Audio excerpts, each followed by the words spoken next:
Bonjour à tous, je me présente, je m'appelle Blackfire, on va parler de Devil May Cry et en fait j'ai appris une histoire parce que vous savez, il y a les jeux et il y a le manga en fait. Et moi je vous le dis, là ce mois-ci ou même dans les mois à venir, on va parler pas mal de DMC parce que déjà la saison 2 est en train de cartonner et il y a une troisième saison qui est prévue, il y a un remake aussi du jeu, donc il y a beaucoup de choses à dire sur Devil May Cry, tant mieux hein, parce que ça m'aurait fait mal au cœur de faire de la promo pour DMC et qu'à la fin, le truc tombe par terre.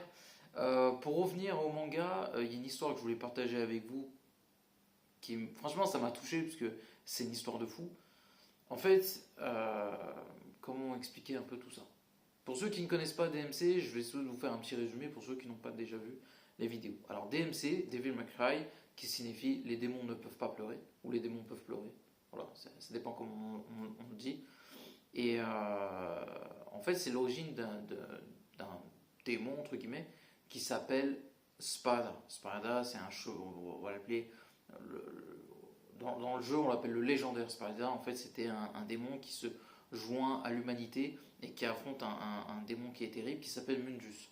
Qu'on voit justement dans le premier jeu, un caméo dans le troisième, et après on le revoit plus du tout. Et on le revoit justement en caméo dans la première saison et il est dans la deuxième saison du show. C'est pas un spoil, hein, c'est assez logique. Hein. En plus, il est dans les bandes annonces à la fin de la première saison, donc c'était assez logique. Je reviens vers lui, mais vous allez comprendre pourquoi, parce que le premier jeu commence un peu comme ça, pour faire très simple. Euh, en fait, il a deux fils, deux jumeaux, Dante et Virgile, qui sont voilà, ses fils avec une humaine qui s'appelle Eva. Et en fait, Spada a scellé le monde des humains et des démons. Et après, il disparaît. On n'a plus de nouvelles de lui sur les 5 jeux. Non, mais c'est pas une blague en plus. Mais je voulais revenir à Dante parce que il y a une histoire d'un manga qui est complètement fou, qu'on pourrait dire qui se situe entre DMC3 et DMC1. C'est un peu compliqué. Et en fait, dans ce manga-là, il faut savoir que Dante, c'est son vrai prénom, mais il a un surnom. Il s'appelle Tony Redgrave, justement pour pas qu'on le retrouve. En fait, quand il était jeune et sa mère est morte, Eva, et sa mère lui dit il faut que tu changes de prénom, d'identité, donc il se fait appeler Tony Redgrave. C'est une référence à Resident Evil, parce que c'est Capcom aussi qui fait le jeu. Et dans cette histoire-là, donc Dante monte son agence qui va s'appeler Devil May Cry ou Devil Never Cry. Et en vrai, il va rencontrer quelqu'un, un allié qui va s'appeler Grut. Et en fait, c'est Grut en question va être un partenaire, un ami de Dante, le seul ami d'ailleurs qu'il a, et qui vont tous les deux travailler ensemble pour chasser des démons. Et en fait, ils vont gagner de l'argent. Un peu comme dans Deadpool. En fait, Dante, c'est un mercenaire, il est payé pour régler ses histoires. Et Grut, ou je sais pas comment dire ça, il s'appelle à peu près comme ça, va récupérer aussi des contrats pour s'occuper de sa fille, de ses filles, parce qu'il en a trois. Il y a une qui a une relation un peu intime avec Dante, qui s'appelle Jessica, je crois. Euh, et comment vous expliquer ça? Jusqu'ici, il n'y a rien d'extraordinaire dans ce que je suis en train de dire, mais là, Dante va rencontrer un des méchants les plus incroyables, peut-être de tous, même si le lapin était bien fait dans la première saison, et les autres méchants sont bien faits dans les autres DMC. Celui-ci peut-être le plus terrible parce qu'il va s'appeler, faut pas que je me trompe sur le nom, Glider, je crois. Et en fait, c'est un méchant de fou. Vous allez comprendre pourquoi. En fait, il rentre dans le bar, là où Dante est là, et en fait, le bar est un peu spécial puisque Dante, il a une relation avec quelqu'un d'affaires qui s'appelle Enzo, qui l'aide à avoir des affaires. Et en fait, dans ce bar, c'est un endroit où on récupère justement du travail, qu'ils acceptent ou pas. Un peu comme dans Deadpool. Donc Dante rencontre ce glider, et en fait, ils font une sorte de compétition de boissons. Jusqu'ici, rien d'anormal. Glider est un personnage assez froid, pour vous donner un peu d'image, je ne sais pas si vous le verrez dans l'image que je vais vous mettre, mais c'est quelqu'un, voilà, il aura des bandelettes autour du visage, un peu comme Hush dans Batman, et il aura un costume vert, style un peu Norman Osborn.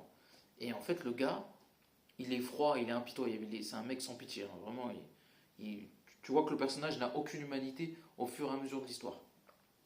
Donc ils discutent avec Dante et tout, ils font une compétition un peu d'alcool, Et Dante tient bien l'alcool et ce glider ne le tient pas. Donc il y a un peu un conflit dans un bar. Donc, comme il s'appelle, ils se battent un peu dans le bar, Dante et ce glider et d'autres personnes dans le bar. Et ce qui va se passer, c'est que Glider va prendre toutes les affaires des mercenaires. Donc ça va les mettre au chômage. Et en fait, il va faire un truc intelligent. Il va les manipuler, qu'on appelle ça, les mercenaires, en leur disant voilà, j'ai du travail pour vous, donc il va les payer. Et en fait, il va les amener dans un piège où il y aura des démons et ils vont tous se faire tuer. Sauf Dante, parce que Dante, il n'accepte pas. Ils vont travailler ensemble euh, par rapport à une. Je sais pas comment expliquer ça, c'est un peu compliqué pourquoi ils travaillent ensemble. C'est là où je suis un peu moins clair sur cette histoire. Je dirais qu'ils travaillent ensemble pour s'occuper de ces démons. Et en fait, Dante, il est surpris parce que ce glider en question, euh, Gliver, je crois qu'il s'appelle. Gliver. Autant pour moi, il s'appelle Gliver. Et ce Gliver, en fait, quand il voit les démons, il n'est pas surpris, en fait. Et il se dit, mais c'est bizarre. C'est très bizarre. Et en fait, au fur et à mesure, comment dire ça, Dante, en fait, il a quelqu'un qui lui donne des armes. Comme dans la deuxième saison de DMC au début, où on voit Goldstein, c'est une femme, en fait, qui est un peu sa mère de substitution dans les mangas, et qui lui donne, en fait, des armes. Et qui a une référence aussi dans les jeux. Et cette femme, en fait, elle le prévient, elle lui dit, attention, ce mec, Cleaver, c'est pas celui qui prétend être. Et Dante, il écoute pas, et il est un peu foufou, il écoute pas, il fait un peu sa vie. Et parce qu'elle a dit, ouais, il a tué quelqu'un, il l'a éventré, tout ça, c'est un psychopathe. Et il n'est pas celui qui prétend. Et Dante, il n'écoute pas. Et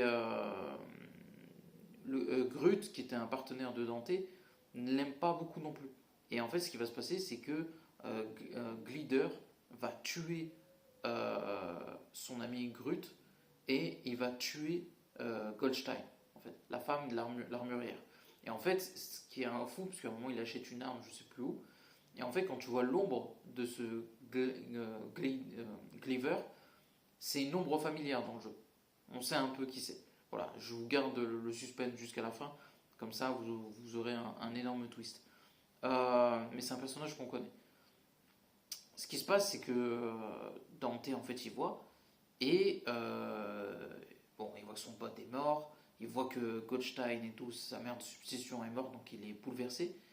Et il y a deux femmes que Dante y rencontre, une qui s'appelle Cory, qui est juste une aventure entre guillemets, et une autre qui est Jessica, la fille de, de, de Groot, excusez-moi, et qui finit à l'hôpital. Donc Dante, en fait, il sait qu'il va se passer une dinguerie à l'hôpital, donc il va pour aller la sauver, mais il arrive trop tard.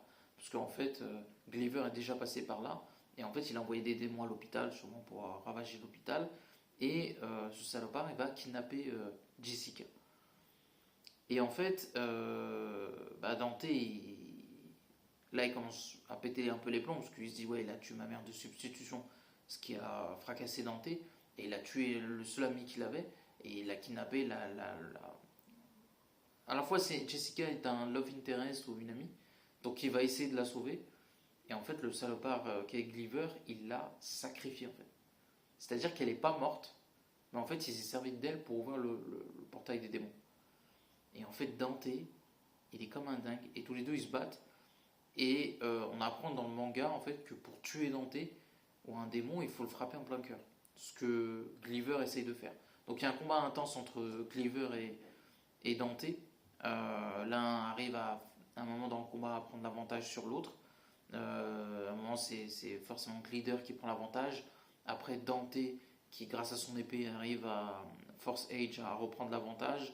Après, c'est Gliver qui essaie justement en fait, il voit que Dante est fatigué et il essaie de le tuer une bonne fois pour toutes.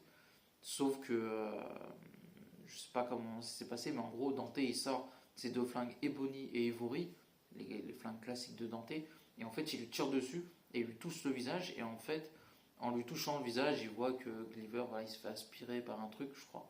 Et en fait, il voit qu'il a l'amulette. Et cette amulette, dessus, il voit que c'est écrit Dante et Virgile. Donc, soit à ce moment-là, il comprend que c'est Virgile, soit il a une idée, parce que l'amulette, en fait, appartient à sa mère. Et c'est à ce moment-là où Glider. Voilà. Mais le truc, c'est que, en fait, au moment où ils se battent, les bandelettes de Glider tombent, et comment il s'appelle, Glider, pardon, et Dante, il voit son visage. Et en fait, le Glider, c'est Vergil, son frère. Et c'est ça qui est incroyable dans l'histoire. Donc il finit aspiré par ce monde-là. Il essaie de sauver Jessica, mais il peut pas, parce qu'en gros, elle est pétrifiée, transformée un peu en monstre, et elle pourra plus jamais redevenir normale. Donc malheureusement, il la tue. Il n'a plus trop le choix. Il abrège plutôt ses souffrances qu'il la tue, mais ça revient un peu au même. Et en fait, il est tellement traumatisé par ça, dans toute cette histoire Dante, que tous les contrats qu'il gagne, il décide à les donner aux filles de Grut et aux sœurs de Jessica. Ça me donne des frissons, parce que c'est une histoire de fou. Hein. Et en fait, il décide avec tous les contrats qu'il gagne en tant que mercenaire, il donne l'argent aux filles de Grut et aux sœurs de Jessica. Et cette histoire, elle est complètement folle en fait. Elle est complètement folle et je pense que c'est un des meilleurs antagonistes de Devil May Cry. Alors Capcom, en fait, ils ont fait un peu demi-tour en disant ouais, mais c'est pas vraiment Nero, pardon, c'est pas vraiment Virgile, c'est plutôt un clone de lui, Proto-Angelo, qu'on voit un peu dans DMC1, des versions un peu maléfiques et contrôlées par Mundus. Et carrément, ça pourrait être incroyable. Ça pourrait être très intéressant. Et on pourrait voir cette histoire. Parce que quand tu vois le créateur et tout ce qu'il connaît, parce qu'il y a beaucoup de teasing sur ça dans la première et deuxième saison de DMC, ce serait cool de voir Glider justement, même si c'est un clone de Virgile. Et ça pourrait être une histoire incroyable, mais j'avoue qu'elle est puissante cette histoire. Moi, si je l'ai vu, ça, franchement, ça m'a touché. Parce que je me dis, Dante, le pauvre, il aurait pu passer à autre chose et garder cet argent-là. Et malgré tout, en voulant rendre hommage à Jessica et à son pote, il a donné l'argent à ses filles au détriment de sa propre vie. Parce que je dirais pas que Dante est un clochard, mais c'est un mec qui a rien à foutre de la vie un peu. Et après, quand tu vois le trauma du gars, tu comprends pourquoi le gars vit un peu comme un fou. Il est un peu fou furieux, il est un peu excentrique. Il a une vie où il a quand même perdu sa mère, son frère, son père. Il a perdu son ami. Il y a même un mec dans l'histoire, à un moment, il dit ouais, t'es quelqu'un de maudit quoi. T'as perdu tous ceux qui s'approchent de toi, ils meurent. Je crois que c'est le mec du bar qui appelle ça. Il y a un nom d'ailleurs à ce bar. Euh, Barry Salade, ça s'appelle ça, le bar. Et en fait, tout le monde finit par mourir autour de Dante et c'est assez triste. Les personnages qui restent autour de lui, quand tu vois les jeux, Virgil, tu vois, il revient. T'as Nero, Trish, qui sont Love Interest, Lady aussi. Donc il y a plutôt une forme positive de ce qui arrive dans l'histoire après. Mais c'est vrai que l'histoire de Dante est assez torturée en fait. Torturée, et c'est pour ça que je trouve, c'est pour moi, même si j'aime beaucoup Virgile, c'est pour moi le personnage le plus attachant, Dante. On a un affect avec lui, on a envie qu'il réussisse parce que, après tout ce qu'il a vécu, tout ce que Mundus lui a fait, direct ou indirectement, parce que c'est quand même de la faute de Mundus qui a créé ce Glider contre lui pour le détruire psychologiquement, ce qui il a réussi en partie, mais il a sous-estimé Dante qui a montré qu'il en a à revendre justement. Et justement dans DMC1, c'est ça qui est intéressant, c'est que il a tout fait pour détruire Dante et en fait il revient plus dangereux et fougueux que jamais Dante. Et ce qui nous donne une histoire, quand tu réfléchis, ça rend DMC1 encore plus extraordinaire et cette saga aussi. Donc c'est pour ça que j'ai trouvé ça énorme et je voulais partager cette histoire avec vous. Donc n'oubliez pas de commenter, liker la vidéo. Et à la prochaine. Ciao tout le monde. Si vous voulez, on pourra continuer à parler des antagonistes de DMC parce que c'est vrai que des personnages incroyables et assez fous. Et voilà, donc n'oubliez pas de commenter, liker la vidéo. À la prochaine. Ciao tout le monde.